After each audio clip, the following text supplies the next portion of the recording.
I'm Jen from Ocean Tales Music, and I've had so many requests to do a full tutorial for Taylor Swift's Champagne Problems. So today, that's what I'm doing. This is such an easy and great song for beginners on piano because it only has 4 chords that repeat for the entire song, including the chorus and the bridge and everything. So I'm going to show you exactly how to play it. Let's get started. Champagne Problems is in C major, and you don't need to know any theory. All you need to know is that in C major, there are 0 sharps and flats or accidentals, so you will be playing solely on the white keys. This note right here is middle C, so just to orient you on your piano at home, this is middle C, or 1, 2, 3, 4 C's up from the bottom of an 88 key keyboard. The 4 chords that you need to know to play this song are C major, G major, A minor, and F major. So in C major, that means playing a 1 chord, a 5 chord, a 6 chord, and a 4 chord. Basically, that means that the triad or chord is built on the first scale degree, or 1, of C major. So that is the C major chord. C, E, G. Leave your right hand in this position for the next chord because the next chord shares one of the same notes of this chord. So the next chord or triad that I'll be playing is a G major chord, and the notes are G, B, D. I'm going to play the notes in a different order so that I don't have to move my hand too much. So I will be playing them in a different order, B, D, G, but it's still a G major chord. Here are the notes, and here's what it sounds like. So let's go back to the first chord, which is C, and then we'll play G. Now, for the third chord, you are going to move your right hand down so that your thumb is on A. This will be an A minor chord, or A, C, E. Now leave your hand here for the 4th chord because it also shares a note with the A chord. So the next chord we're going to play is an F major chord. And again, the notes of this are F, A, C, but played in a different order so that I can still play the A with my thumb and my hand doesn't have to move around. So I will be playing the F major chord like this. So now let's practice going from that A minor chord to the F major chord.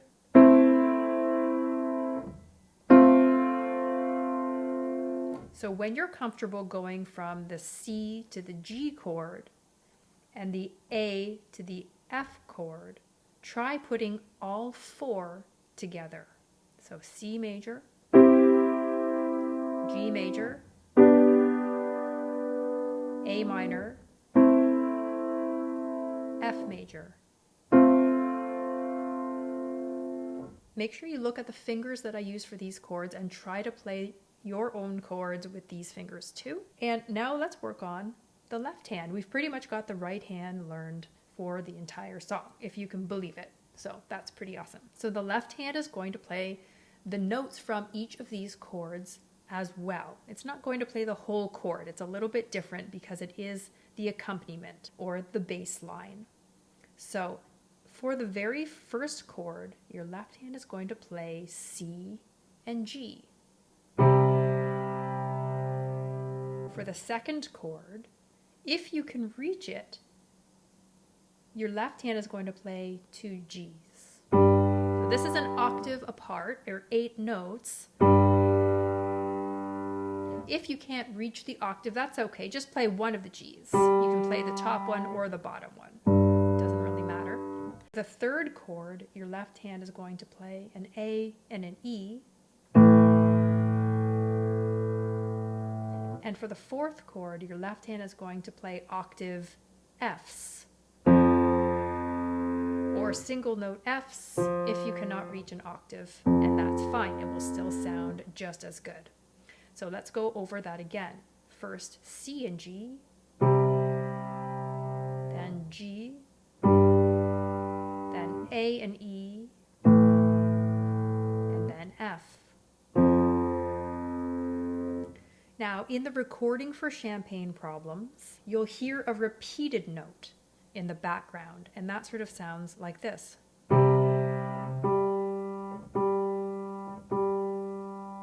So for each chord that the left hand plays, you will be repeating the thumb note. Make sure you learn both of these parts hands separate before putting it hands together. You have to be really familiar with both of these parts before you try playing them at the same time, right? So you are combining two things into one.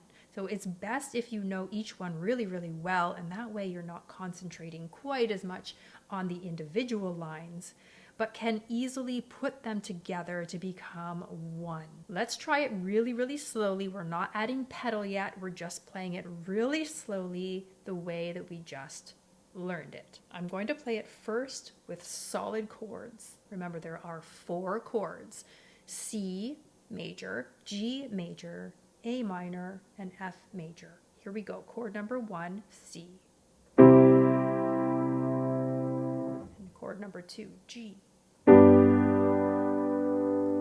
Chord number 3, A minor. Chord number 4, F major. You can hear how it's starting to sound like Champagne Problems now. And here is where it gets really, really fun. When you're really, really comfortable playing those 4 chords, we are going to add the repeated notes and listen to what it sounds like now.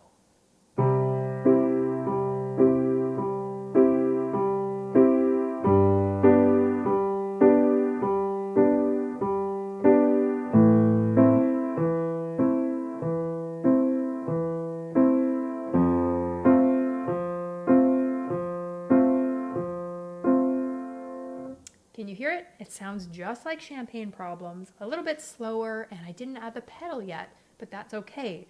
Make sure you practice it like this a few times until you're really comfortable before adding the finishing touches. When you're ready to sort of polish it up, you're going to add the pedal. You're going to play the damper pedal, which is the pedal on the right side of your set of pedals if you have them. And it will add just a beautiful singing, sustained quality to all of your notes, and it will help connect everything together so it sounds really smooth and fluid. And you can also speed it up a little bit.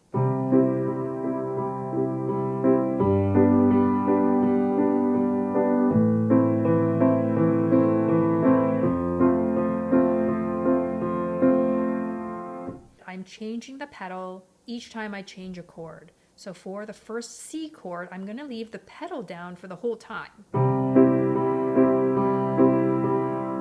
And then change for the next one. So here I go again. Change. Change. Change. You are doing so well. You've almost got the entire Champagne Problems song learned. The very final thing I would say, add a little bit of musicality to it. So maybe it's not going to be super robotic and steady like that, but it might have a little bit of push and pull to the music, just a little bit. And maybe some dynamics or softs and louds. So some parts of the song might be on the softer side, and maybe for the more emotional parts in the middle and whatnot, you're going to gain in volume and have a little bit more expression there. The other thing that I'd like you to notice is that the repeated notes are not all the same. They're kind of quiet, right? So you don't want them to sound like this.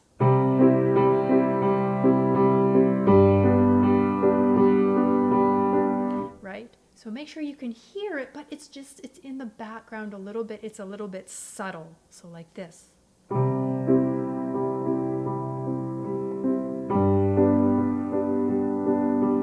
And you'll notice that that my right hand is also very quiet. You don't want the chords to bang out too much because they're on an offbeat. The offbeat meaning it's not on the strong part of the beat, it's on a weak part of the beat. So you don't want that part to come out or it will sound a little bit too jarring. So keep that in mind and work on those musical aspects once you're really comfortable playing this song hands together. I'll play it one more time for you.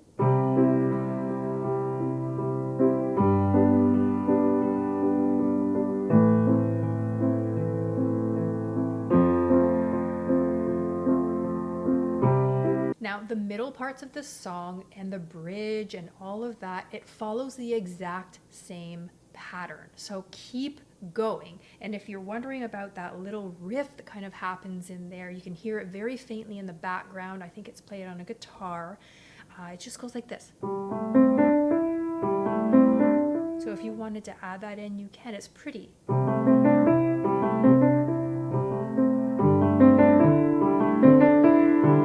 Really, it just sort of follows this pattern, which is a pentatonic scale. So I hope that helps you learn Champagne Problems. It's a beautiful song, but it's also a simple song. And part of the beauty of it is in the simplicity. And make sure that you listen to all of those little details that I talked about near the end of the video for polishing it up and giving it that really special sound. Let me know if you found this tutorial helpful or if you'd want more tutorials like this in the future. Please subscribe if you don't want to miss any more of my upcoming tutorials. Thanks so much, and I'll see you in the next one.